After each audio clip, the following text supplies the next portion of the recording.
በቃ ስለዚህ ካሁን በኋላ የመጨናነቅ ምናምን የምቆዝሚያት ነገር አለች ምናምን የለም ማለት ነው። ካሁን በኋላ አይደል ትስቂያለሽ፣ ትጫወቻለሽ ምናምን ይሄ ምናምን የምትያት ነገር አለች።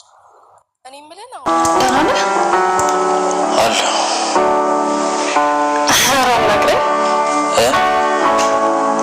አናግረኝ እያወራና በቃ የወደፊት ሚስትህን የምታገባትን ሴት እንደዚህ ነው የምታወሩት?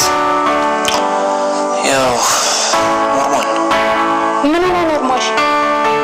ምን አድርገህ ነው የምትይኝ? ኧረ በስመ አብ ምን ሆነሃል? ቆይ ለምን ነው የምትጨቀጭኝ? የመተንፈሻ አስጨኝ እንጂ እንዴ መች ከለከልኩ? ይኸው አርፌ የተቀመጥኩት ልጅ እየነሰነስሽኝ አይደል እንዴ? እንዴ አናግረኝ ማለቴ ነው መነስነስ? ቆይሽ ምን እንዳናገርሽ ማለት በቃ ምንም የምናወራው ነገር የለም? ጥያቄውን ትተሽ የምናወራውን ነገር ንገሪ። ከጽናት ድራማ ተዋናይ ማን ነው ለእናንተ ጎበዙ? እንግዲህ ጽናትና ኪሩ ሰሞኑን የተፈጠረውን አይታችኋል። እንግዲህ ቤቲ አበጣብጣችኋለች። እየሰከረም እየመጣም ነው። እሷም እየተናደደ ትመጣለች፣ ትሄዳለች። ከቤትም ወጥታ ቤትም ተከራይታ ተቀምጣለች። ነገር ግን አሁን ኪራና ቤቲ ቁጭ ብለው እሷ ስለ ትዳር ታወራለች። እሱ ግን ምንም ነገር የማላለ ማለት ነው። ኪራ እሱ የሚወደው ጽናትን ነው። ነገር ግን እሷ ስለ ትዳር አናግረኝ የግድ ታላናገርከኝ ካላወራኸኝ አንተ ከወደፊት ባሌ ነህ ትለዋለች። እሱ ግን ምንም ሊያናግራት አልቻለም ማለት ነው። እስኪ ለእናንተ ጎበዙ ማን ነው? ኪራ፣ ናሆም፣ ምሩ ወይንስ ጽናት ወይንስ ደግሞ ቤቲ? አቤት የአንድነት ትዕግስት! በእውነት እንደ አንድነት ትዕግስቱን ይስጣችሁ፣ ትዕግስቱን ይስጣችሁ። የቤቲን ጸባይ ይችላል። በዛ ላይ የምትናገራቸው ቃላቶች እንጃ ብቻ እንጃ ቤት ያፈርሳሉ። በዛ ላይ ደግሞ ውሃ እየደፋችባት እየተመታች አቤት ትዕግስት ሰጥቷታል። በእውነት የአንድነት ሰራተኛ ነኝ ብላ የመጣችው አንድነት ነው ስሟ። በጣም ትዕግስተኛ ናት፣ ከሚባለው በላይ ትዕግስተኛ ናት። በእርግጥ ድራማ ነው ግን ቢሆንም ደግሞ እንደዚህ ማመነጫጨቅ፣ እንደዚህ ውሃ መድፋት፣ መማታት ያረ በጣም በዛ ነው። ቤቲ እኮ ገና ሲጀመር ጀምሮ ጸባይ የላትም። በጣም ቁጡ ናት። የምትናገረውን አታውቅም። የምትናገረው ነገር ደግሞ ልድፍ ነው። ምን አይነት ካራክተር እንዳስለጠናት አላውቅም።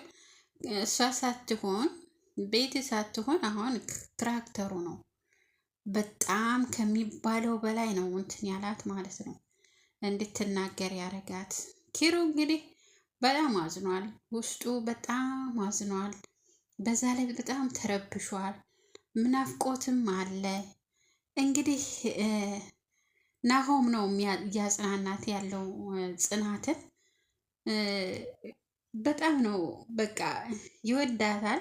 ነገር ግን እሷን ለማዳን ብሎ ይህን ሁሉ መስዋዕት እየከፈለ ነው። እሷም እየከፈለች ነው፣ እሱም እየከፈለ ነው መስዋዕቱን ማለት ነው። እንግዲህ የሚፈጠረውን ወደፊት እናያለን። እነሱም እየቀጠሉበት ነው ማለት ነው። ቤቲ ግን የስራሽን ይስጥሽ። ፍላሹ አሁን መጥፋቱ አይቀርም። ፍላሹ ከጠፋ በምንም ልታስፈራራው አችልም ኪሩን ማለት ነው። ምናልባት እንደገና ሌላ ወስዳ ታሳጥብ እንደው ወይም ታስጭን እንደው የምናውቀው ነገር የለም። እሷ ግን ተንኮለኛ ናት። የሆነ ነገር ታመጣለች እርግጠኛ ነኝ። ደግሞ ይሄ ተንኮሏ ይጋለጣል። ያው ውሎ አያድርም። እርግጠኛ ነኝ ተንኮለኛ ሰው ያው መጋለጡ አይቀርም። ትጋለጣለች። ያም እንትኑ ይጠፋና ከዚህ ቤት ውልቅ ብላ ትሄዳለች ማለት ነው። እሷ ውልቅ በሉልኝ፣ እኔን ነው የሚወደው ኪራ ውልቅ በሉልኝ እንደምትለው እሷም ውልቅ ትላለች። አቤት ምሩን ደግሞ አንቺ አርፈሽ ምንድነው ኪኒንሽን አትበይ፣ ኪኒንሽን አትወጭም አርፈሽ ስትላት እኮ እኔ በቃ እሷ ለምትናገረው እኔ እሸማቀቃለሁ፣ ጨጓሬ ይላጣል። በቃ ሁላቸውም ኮመንት ላይ እነሱ ለሰሩት እኔ ጨጓሬ ተላጠ ነው የሚሉት በቃ። እና በጣም በቃ ከሚባለው በላይ ቤቲ ፎቅ ጣሪያ ነው የነካችው ማለት ነው። ግን አንዳንዴ ደግሞ አንዳንዴ ደግሞ ያስተምራት አክተሯ ወላሂ። አንዳንድ ጊዜ ደግሞ የሆነ ደግነትን፣ ትሁትነትን በቃ የሚያስተምር ነገር ሁልጊዜ ክፉ ክፉ ክፉ በቃ ራስ ወዳድነትን ከምታሳይ ደግሞ አንዳንድ ጊዜ ደግሞ ደግነትን ብታሳይ ጥሩ ነው ማለት ነው። እና ኪራና ጽ መቼም አይላዩ።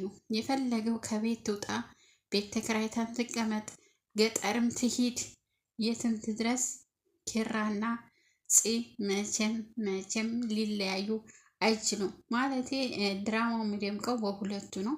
ያው በፍቅር ውስጥ ብዙ መሰናክሎች አሉ። እነሱን ለማለፍ እነሱን በቃ እየጣሩ ነው ማለት ነው። አንድ ሰው ፍቅሩ ውስጥ ይሄን እንደዚህ ያለ እሾክ ተገባ ያንን ለማውጣት መጣር አለበት የሚል ነው እነሱም የሚያሳዩን ማለት ነው። እንግዲህ ጽናት ምንድነው እንደ ድሮ የመጥቼ ስሬን እሰራለሁ፣ ስለዚህ ከዚህ ቤት አልወጣም፣ ልታስወጣኝም አትችልም። እናት ግን ለእናት ደውልላትና እሷ አስወጥቻታለሁ በላ ስትለው ፈራ። እኔ ለእናቴ ጽናትን አስወጣታለሁ የሚል ቃል አይወጣኝም፣ አልናገርም ደውዬ ነው ያለው። እንግዲህ ማለት እናቱ በጣም ነው የምትወዳት ጽናትን፣ በጣም ከሚባለው በላይ። ቤቲን ላገባ ነው ጽናትን አባረራለሁ ቢል እናቱ እንደውም ልብ ድካም ይዟት ነው በዛው የምትሄደው ማለት ነው። እና ቤቲና እናቱ አይዋደዱም። እናቱ ቤቲን አትወዳትም ማለት የምትናገራቸው ቃላቶች አስከፍቷታል ከዚህ ቀደም ማለት ነው። እንዳያችሁት በጣም ነው ያስከፋት እናቱን። ስለዚህ እንግዲህ የጽናት ጓደኛ ሰላም በጣም ጥሩ ልጅ ናት፣ ትሁት ናት። ያው ባላት ነገር ትመክራለች ጽናትን ማለት ነው። በጣም ትሁት ናት። ሀኒ የምትባል ነበረች፣ አልወጣችም፣ የለም በካሜራው አልመጣችም ማለት ነው። እና ኪራዬ አይዞህ በርታ፣ ለፍቅር ታገል፣ እሷን ለመጠበቅ ብለህ ነው ይህን ሁሉ ያደረገው እና ማስያዝ ነበረብህም በእውነት። አንድ ሰው እንደዚህ ያለ ፎቶ አለኝ ብሎ አጠገቡ እያለ በፖሊስ ማስያዝ ነበረበት። ረስታችሁት ነው ወይንም ደግሞ ወደፊት ልታሳዩን ይሆናል፣ እንጠብቃለን። የአንድን ሰው ፎቶ ወስዶ በሚዲያ ላይ ቢለቅ በፖሊስ ይያዛል። ለምን ኬታ መጣኸው ኬታ ነሳኸው ይባላል እና መጠየቅ አለበት። ሰክሮ እያጽናናቸው ነበረ፣ አንድነት ማለት ነው።